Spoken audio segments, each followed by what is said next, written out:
ఓకేనా? ముందుగా అందరికీ నా ఉద్యమ జేపీఎం. నా పేరు ఆర్ రామప్ప నాయక్.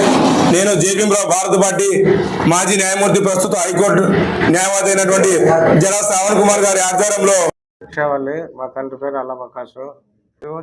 తోలుకొచ్చుకోబో అవసరం అయితే నేను చంపి కూడా పెద్ద కళ్ళ 3 గంటలు తెగిపోతే కూడా నేను ఎవడేం చేయలేడు. నాది 3 ఎకరాల 2 సెంట్లు నా పొలము. వాళ్ళు దౌర్జన్యంగా ఎవరికైనా చెప్పుకొని పసిలాంటి కొడుకు వాళ్ళ కళ్ళు అయ్యి 3.5 లక్షలు కట్టిస్తాను, తీసుకుంటే తీసుకో లేకుంటే లేదని చెప్తున్నారు సార్. అట్లయితే తీసుకో, లేకుంటే విడిచిపెట్టు, ఇంకేమైనా చేసుకోపో, ఎవరికైనా చెప్పుకోకుంటాను.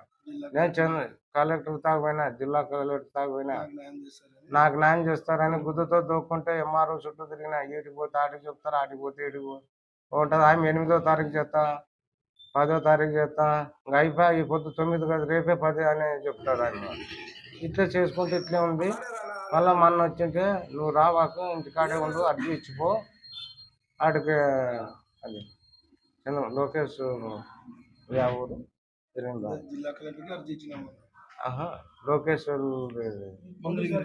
మంగళగిరికి కూడా పోయినానా. పోలీసు వాళ్ళు ఏమన్నా ఊరు పట్టించుకోలే. నేను కోర్టుకు వేసినాను. కోర్టు నుంచి మీ ఆట ఆడతామని వాళ్ళకి చెప్పి పంపించిన ఎస్ఐ వాళ్ళు.